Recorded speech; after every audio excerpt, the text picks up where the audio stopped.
भेटतो, येशू तुला भेटतो, येशू तुला भेटतो, येशू तुला भेटतो. कधी नाही बदलणार, येशू तुला भेटतो, कधी नाही बदलणार, येशू तुला भेटतो. आपल्या लोकांस भेटून भोजन देणार, आपल्या लोकांस भेटून भोजन देणार.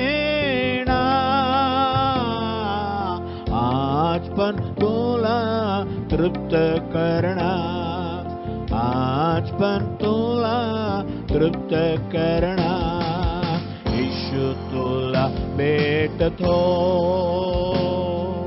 येशू तुला भेटतो. आपल्या लोकांस भेटून रोग सर्व मिटवणार, आपल्या लोकांस भेटून रोग सर्व मिटवणार. आज पण तुला बरं करणार, आज पण तुला बरं करणार, येशू तुला भेटतो, येशू तुला भेटतो, येशू तुला भेटतो, येशू तुला भेटतो. आपल्या लोकांस भेटून अद्भुत करणार, आपल्या लोकांस भेटून अद्भुत करणार. आज पण तुझ्यात क्रिया करणार, आज पण तुझ्यात क्रिया करणार, येशू तुला भेटतो, येशू तुला भेटतो, येशू तुला भेटतो, येशू तुला भेटतो. कधी नाही बदलणार, येशू तुला भेटतो, कधी नाही बदलणार, येशू तुला भेटतो.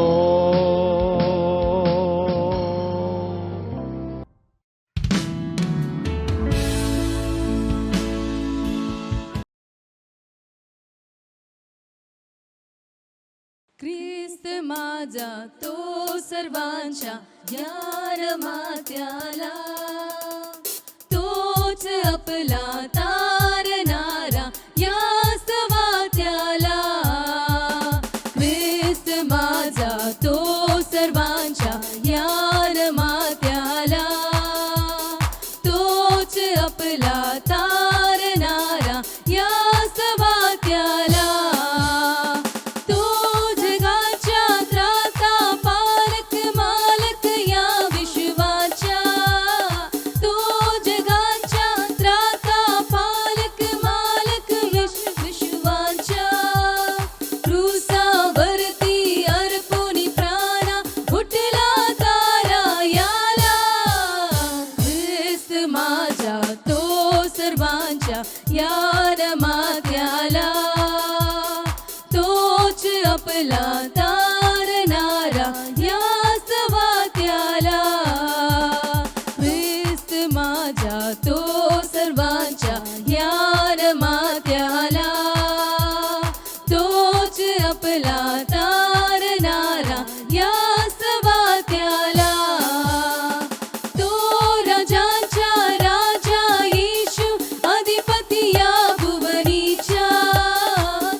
आपला तारणारा या सवात्याला.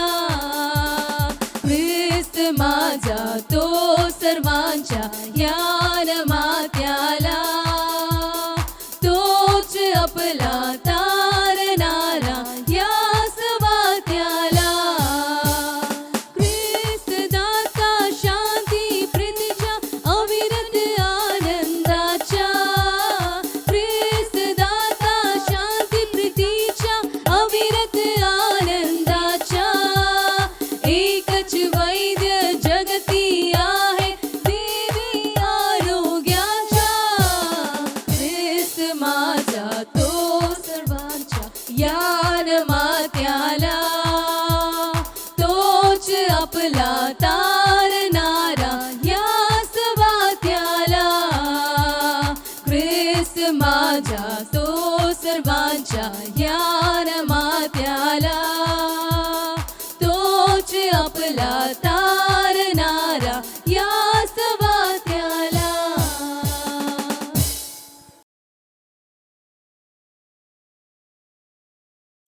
आमच्या प्रिय बंधू भगिनींना येशूच्या नावाने आमचा नमस्कार.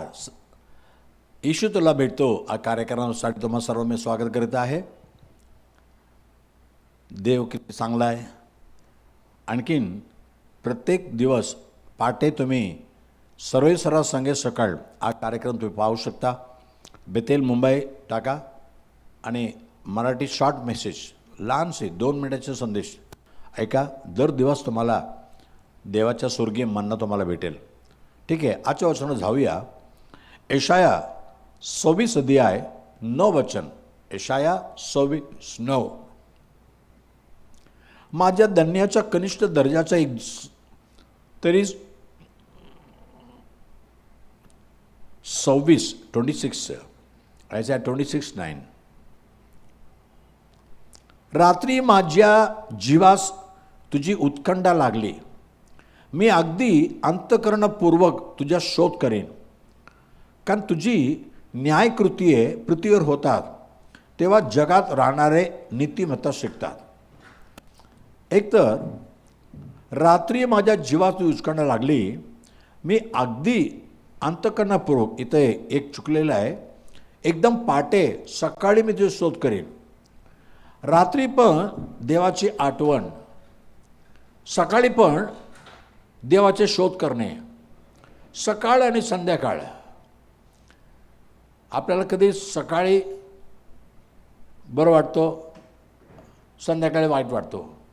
कधी सकाळी वाईट वाटतो, संध्याकाळी बरं वाटतो. पण सकाळ असू दे, संध्याकाळ असू दे, दिवस सुरू होतो सकाळी, मावत येतो संध्याकाळी. स्तोत्रसंहिता 65:8 मध्ये Psalm 65:8 स्तोत्रसंहिता 65:8 मध्ये. म्हणून जे सीमांत प्रदेशात राहतात तेही तुझ्या उत्पाताना बितात. दिवसाच्या उदय व अस्त याच्या धारे तू गजर करवतोस. दिवसाचा उदय असू दे, अस्त असू दे. आज देव तुम्हाला हेच वचन देत आहे. दिवसाचा उदय असू दे, अस्त, दिवस उघडतो किंवा दिवस मावळतो. म्हणजे प्रत्येक वेळी देव आमच्याबरोबर आहे. काय मग आपलं सकाळी भेटते, सकाळी भेटणार, संध्याकाळी भेटत नाही. भाजीपाला सकाळ सकाळ ताजे भेटते, पण दूध रात्री गाडीने येते. दोन्ही वेगळं आहे ना. पण ठीक आहे. आता सकाळ संध्याकाळ याच्याबद्दल आपण काय पाहणार आहे. पहिला शामुएल 17:16 मध्ये, 1 Samuel 17:16, पहिला शामुएल 17 अध्याय 16 वचनामध्ये, तो परिष्ठी 40 दिवसपर्यंत नित्य सकाळी व संध्याकाळी जवळ येऊन उभा राहत असे. सकाळी व संध्याकाळी. हे फिलिस्ती म्हणजे गोलियात नावाचा एक राक्षस. या तुम्ही पहिला शामुएल 17 अध्याय पाहत आहे. एकदा फिलिस्ती लोक आणि इस्रायल लोकांच्या मध्ये एक युद्ध झालं आणि युद्धासाठी सगळं तयारी झाली. इस्रायल लोक त्या डोंगरावरती उभा आहे आणि फिलिस्ती सेना या डोंगरामध्ये. आणि मध्ये एकदम मोठं एकदम तराई आहे म्हणजे खड्डा आहे. लोक तिथून कोणी येऊ शकत नाही, इथं कोणी येऊ शकत नाही. पण एक राक्षस येऊन त्या डोंगरावर उभा राहायला म्हणतो, तुमच्यापैकी कोणी ताकदवर आहे का? एकटे एकटे या माझ्याबरोबर भांडायला. समजा माझ्याबरोबर भांडणाऱ्याला मी हरवलं तर तुम्ही सर्व आमच्या गुलाम होणार, आणि माझ्याशी भांडणारा तुमच्या मनुष्य मला हरवलं तर आम्ही सर्व तुझे गुलाम होणार. पण कोणी जायला तर नाही. कारण काय, खाली उतरून गेलं ना तुमचा अर्धा जीव जाणार. तो येत नाही, तो यायला पाहिजे ना, तो येत नाही. तुम्ही इकडे या, तुम्ही इकडे असं म्हणतो. 40 दिवस सकाळी इस्रायल लोक एकदम तयारी करणार, सेना praise the lord, left left right left right left right करत पुढे मार्च करणार. पण तो येणार सकाळी बरोबर. काय भांडायला येतं का? चला एक जण या. आणि त्याला बघून हे लोक सर्व भिवून पडायचं. अरे संध्याकाळी तरी जाऊया जरा भांडायला. आता तो नसणार. संध्याकाळी गेला ना तो अपर उभा राहतो. काय शत्रू सकाळी आणि संध्याकाळी, असं 40 दिवस सकाळी आणि संध्याकाळी तो येऊन त्यांची निंदा करतो. तुम्ही काय युद्धवीर आहे का?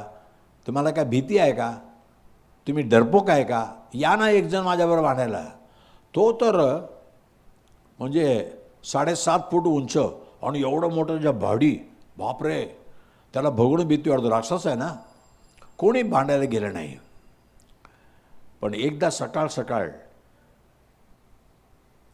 दाऊद नावाच्या लहान मुलाचा वडिलांनी सांगितलं, तुझे 3 भाऊ युद्धामध्ये सेनामध्ये आहे ना, जा त्यांना काय तर खाऊ घेऊन ये. खाऊ देऊन आणि त्यांच्याकडून एक चिन्ह आण.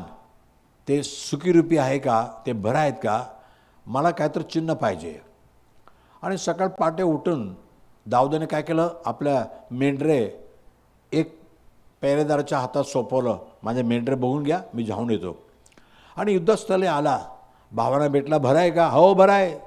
सेनापतीला भेटला, भरा आहे का? भरा आहे. आणि तेव्हा त्याला काय तर कानामध्ये ऐकलं. तो राक्षस येतो, परत असंच बोलतो, कोण येतो भांडायला? इतक्यात तो राक्षस गेल्यानंतर आणखीन माणूस येतो. कोणी सैनिक याच्या विरुद्ध तुम्ही लढून जिंकले तर राजा आपल्या मुलीचा हात देणार, म्हणजे राजाचा तुम्ही दामाद बनणार, राजाची मुलगी तुम्हाला भेटणार.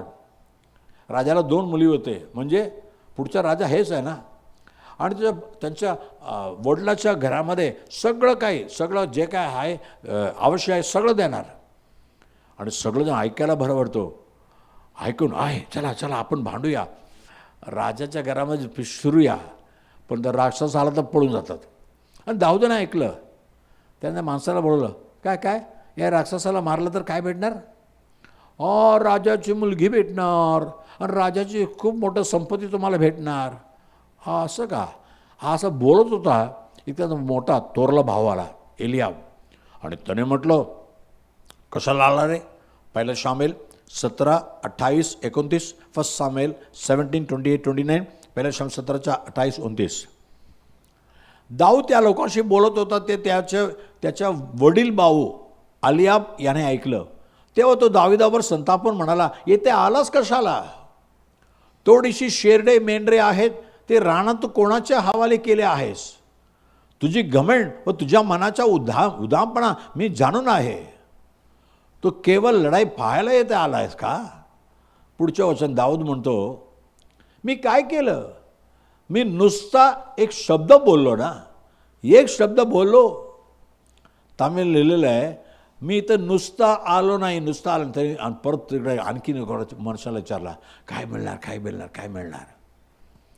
आता हे असं बोलत होता ना, राजाला ऐकलं. एका माणसाने राजाला सांगितलं, राजा तिथे एक मुलगा विचारतोय, मी जाऊन युद्ध करणार म्हणतो. अरे त्या मुलाला बोलो. दाऊदाला बोलवलं. राजाने बैल, अरे तो एकदम लहान आहे बाबा. आणि दाऊद म्हणतो, मी जाणार त्या राक्षसाबरोबर युद्ध करणार, त्याला मारणार. तो जिवंत परमेश्वराच्या सैन्याला तो निंदा करतो का? चेष्टा करतो का? सोडणार नाही. राजा म्हणला, अरे तू एकदम छोटा बाळ आहे बाबा. तो लहानपणापासून युद्धवीर आहे. लहानपणाचं जे ट्रेनिंग आहे त्याच्यासमोर मी राजा पण जाऊ शकत नाही बाबा, ग बस. आणि दाऊदाला म्हटलं बघा, मी माझ्या मेंढरांना रानामध्ये नेत होतो ना, एकदा एक सिंह आलं, एकदा एक अस्वल आले, दोघे येऊन माझ्या मेंढराचे एक कोकरं धरून नेले की मी सोडलं का? नाही, मी त्याच्या पाठीपाठी पाळत गेलो, त्यांना मारलो आणि माझ्या कोकराला सोडून आलो. हो, आणि दोन सिंहाला मारलो आणि अस्वलला मारून टाकलो. ज्या परमेश्वराने मला या सिंहाच्या हातातून, अस्वलाच्या हातातून वाचवलं, तो परमेश्वर या राक्षसाच्या हातून वाचवणार. मी जाऊन युद्ध करणार. सौल राजा म्हटला, ठीक आहे, माझे सगळं अंगवस्त्र घालून घे बाबा, तुला काय, तू त्याला मारलं नाही तर तू तर मरणार नाही ना, चला सगळे कवच घातले, त्याला म्हणत जा. आणि चालून बायला ह्याला उचलं ना, सगळं लोखंडाचं आहे ना कवच. तर म्हणला हे मला जमणार नाही बाबा, उतारून गेला आणि गेला. हातामध्ये गोबर घेतला, असं दगड मारतो ना, ड्रुर्र, आणि दगड घेतला, सरळ त्या राक्षसाकडे गेला. राक्षसाला बागून हसायला लागला, हे काय रे, काठी घेऊन आला काय? मी एक कुत्रा आहे का, मला मारायला येतो? अरे काठी घेऊन नाही, तलवार घेऊन यायच्या युद्धाला, तुला माहीत नाही का? पण दाऊद म्हणतो, माझा देव मला मदत करणार.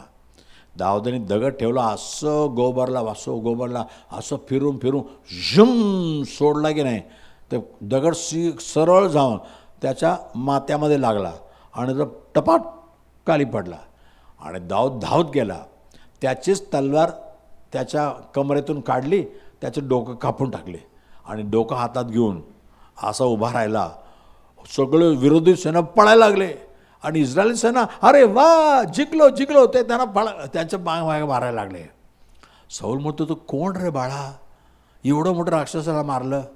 मी, माझ्या वडिलाचं नाव ईसा आहे, जसी आहे बस. पहा, एक दाऊद सर्व इस्रायल लोकांना वाचवलं युद्ध करून, तसं प्रभू परमेश्वर तुमच्यासाठी युद्ध करणार. तुमच्या विरुद्ध रोज सकाळ असो संध्याकाळ असू दे, शत्रू भांडत आहे का? तुमच्या घरामध्ये भांडणं येत आहे का? घरामध्ये शांती नाही, समाधान आहे, सकाळ पण भांडण, संध्याकाळ भांडण, सकाळ भांडण, संध्याकाळ भांडण, सकाळ पण काही नाही, सकाळ संध्याकाळ शत्रू येणार भांडायला. पण परमेश्वर म्हणतो, मी त्याच्याशी भांडणार, तुझ्या सकाळ संध्याकाळ आनंदाचं होईल. हालेलुया. म्हणजे सकाळ संध्याकाळ. आणखी बसवूया. पहिला राजा 17 अध्याय 6 वचन. पहिला राजा 17:6. फर्स्ट किंग चॅप्टर 17 वर्स 6. कावळे त्याला भाकरी व मांस सकाळ संध्याकाळ आणून देत व त्या ओघलाचे पाणी तो पी. इथे एलिया नावाच्या राजाने काय केलं? 17 अध्याय पहिल्या वचनामध्ये 17:1 तो म्हणतो, एलिया तिशबी हा गिलात येथे उपरा म्हणून राहण्यापैकी एक होता. तो हा राजाला म्हणाला, इस्रायलाचा देव परमेश्वर ज्याच्या हुजुरास त्याच्या हुजुरास म्हणजे त्याच्या समोर मी असतो, त्याची जीविताची शपथ वाहून सांगतो की जी वर्षे आता येणार त्यात दहीवर अथवा पाऊस पडणार नाही. हे सर्व माझ्या सांगण्याप्रमाणे होईल. कारण एलियाच्या दिवशी सगळे लोक काय मूर्तीपूजा करायला लागले. म्हणले, हे मूर्ती आम्हाला सगळं पाऊस देतो, पाणी देतो. जिवंत देव काय? देवानं कोणी पाहिलं का? आम्ही पाहणार ना, हे आमच्या समोर जे आहे हे देव आहेत, हे खरं देव आहेत, यांना मी पाहू शकतो, हेच आम्हाला सगळं देणार. एलिया आला राग. स्वर्ग पृथ्वीला बनवलेला परमेश्वर जिवंत परमेश्वर आहे. तो आपल्याला पाऊस देतो, तो आपल्याला पाणी देतो, सगळं देतो. त्याला विसरून मनुष्याने बनवलेला याच्यासमोर तुम्ही म्हणता तू माझा देव आहे. तो म्हटला, आत्ता मी जेव्हापर्यंत नाच सांगणार या देशामध्ये पाऊस पडणार नाही आणि बर्फ पडणार नाही. निघून गेला. लोकांना सतवायला नाही, पण लोकांना कळून यायला पाहिजे जिवंत परमेश्वर एक आहे. आम्ही जिवंत आहे ना. मानवाला जिवंत बनवलेला परमेश्वर जिवंत नसणार का? 2000 सालीपूर्वी परमेश्वर या जगामध्ये मानव म्हणून आला. त्याचं नाव येशू ठेवला गेला. या जगामध्ये फिरून सगळ्यांना भर केला आणि शेवटी संपूर्ण मानव जातीचा पाप, श्राप रोग आपल्या अंगावर घेऊन वधस्तंभावर गेला आणि तिथं येशूला मारले.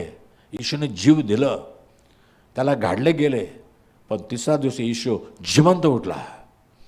त्याने शैतानाला जिंकलं, मरणाला जिंकलं, पापाला जिंकलं, सगळं जिंकलेलं आहे. पण माझ्या प्रियानो, तो जिवंत परमेश्वर येशू ख्रिस्त तुमच्यासाठी माझ्यासाठी जीव दिला, पण आज जिवंत परमेश्वर आहे. आणि गेल्या सांगून गेला. आता देशामध्ये पाऊस पडणार नाही, आता देशामध्ये अन्न नाही आहे, पण ह्याने देवासाठी केलं ना. देवाने म्हटलं, जा गेरीत नावाच्या त्या झरणेजवळ जाऊन राहा, लपून राहा, मी तुला भोजन दे. कसं भोजन दिलं माहिती आहे का? कावळ्यांना सांगितलं, हे कावळे चला सकाळ आणि संध्याकाळ एलियाला बाकर घेऊन जा आणि मटण घेऊन जा. बाकर आणि मटण. तसं बघा, कावळे कुठून आणले माहीत नाही, म्हणजे राजाच्या घरामध्ये सगळं मिळलं ना मटण, तिथून हे कावळे भाकरे येतात, एलियाला देतच राहतात. पुरे का आणखीन पाहिजे का, आणखीन पाहिजे का, एक एक कावळा येतो आणून देतो सकाळी संध्याकाळ. प्रश्न करणार नाही का? तुमच्या गरज सकाळ असू दे संध्याकाळ असू दे. सकाळी आमच्या गरज वेगळी आहे, संध्याकाळी गरज वेगळी आहे, पण देव आहे ना सकाळ आणि संध्याकाळ. बोला सकाळ आणि संध्याकाळ. हालेलुया. आणखीन एक गोष्ट सांगून मी संपवतो. पहिला राजा 23:30 म्हणजे पहिला इतिहास पहिला इतिहास 23:30. First Chronicle 23:30 first Chronicle 23:30. सकाळ संध्याकाळ परमेश्वराचे नित्य उपकार स्मरण व स्तवन करण्यास त्यांना उभे राहावे लागत असे. सकाळ संध्याकाळ. सकाळी पण देवाची आराधना करा, देवाचे उपकार स्मरण करा, स्तवन करा, संध्याकाळी पण करा. रविवारी फक्त सकाळी एकदा आराधनाला जाऊन घरी येता का? नाही, संध्याकाळी पण जा ना, प्रार्थना करा ना. तसं घरामध्ये सकाळ उठून देवाची स्तुती करा, देवाचे आभार माना, उपकार स्मरण करा. आणि संध्याकाळी झोपायच्या अगोदर देवाने मला दिवसभर सांभाळलं आहे त्याचे मी आभार मानतो म्हणा. आम्ही आभारी आहे ना. हो, आभार माना. पहिलं सकाळ संध्याकाळ दोन्हीला देवाने आरशाने देव आरशाने भरणार. दुसरं, तुमच्या विरुद्ध शत्रू येऊ दे, सकाळी येऊ दे, संध्याकाळी येऊ दे, दिवस येऊ दे, पण देव तुमच्यासाठी विजय जिंकणार आणि तुमच्या समोर शत्रूला पाडणार. आणि तसं सकाळ असू संध्याकाळ असू दे, दिवसभर तुमच्या पालनपोषण करणार, तुमची जी आवश्यकता आहे सगळं पूर्ण करणार. तसं सकाळ संध्याकाळ देवाचे उपकार स्मरण करा, देवाच्या स्तुती करा. चला आपण प्रार्थना करूया. उभं राहा. खायला पियाला येशूने दिले, खायला पियाला येशूने दिले, राहायला जागा येशूने दिले, राहायला जागा येशूने दिले. आम्ही आभारी रे, आभारी मानतो येशूला, आम्ही आभारी रे, आभारी मानतो येशूला. ओ पवित्र देव बापा, सकाळ असू दे संध्याकाळ असू दे, आम्हाला कधी ऊनही पडणार नाही, काय कमी होणार नाही, कारण देव आमचा मेंढपाळ आहे. आम्हाला कधी काही उणे पडणार नाही. आज वचन ऐकलेल्या लोकांसाठी प्रार्थना करतो प्रभू, सकाळ संध्याकाळ आमच्यासाठी युद्ध करतो, शत्रूला आमच्यासमोर हटवतो प्रभू. एक राक्षस, गोलियात नावाचा राक्षस रोज सकाळ संध्याकाळ यायचं, पण त्याला दाऊदाद्वारे हरवून त्याला मिठवलं. सकाळ संध्याकाळ भीत होते, सगळ्याचे भीती काढून टाकले. आज पण कित्येक गोष्टीविषयी भीत राहतात जो लेकरं, या सगळं भीती काढते. भीतीच्या कारण जे आहे शैतान, शत्रू, त्याला पाड प्रभू राजा. लेकराच्या जीवनामध्ये शांती आराम भेटू दे प्रभू. तसं एलिया नबीला सकाळ संध्याकाळ तो सगळं यानं जे काय मटण भाकर सगळं देऊन त्याचं पोषण केलं प्रभू. चांगलं झरणीचं पाणी दिला प्रभू. आज पण माझ्या गरजा आहे, मला हे जरूरत आहे असं म्हणणारे प्रत्येकाच्या गरजा पूर्ण कर प्रभू. तो सगळ्यांना ओळखतो, सगळ्याच्या ठाऊक आहे, सगळ्याच्या मनामध्ये काय आहे, घरामध्ये काय आहे, काय आवश्यकता आहे, मुलं बाळांना काय आवश्यकता आहे, सगळं आवश्यकता पूर्ण करणार प्रभू. सकाळ आणि संध्याकाळ आमची काळजी घेणारा, आम्हाला सगळं काय देणारा परमेश्वर आहे. हो प्रभू, सकाळ आणि संध्याकाळ तुझे उपकार स्मरण करायला पाहिजे. सकाळी उठून देवाच्या स्तुती करायचं, आभार मानायचं, रात्रभर मला देवाने सांभाळलं, आणि संध्याकाळसुद्धा दिवसभर देवाने सांभाळलं. देव मला आराम देस, देवाला उपकार स्मरण करायला मानत का प्रभू. आज या दुपारी तू प्रत्येकाच्या मनाशी बोलला प्रभू. देव आमच्या काळजी घेणार आहे.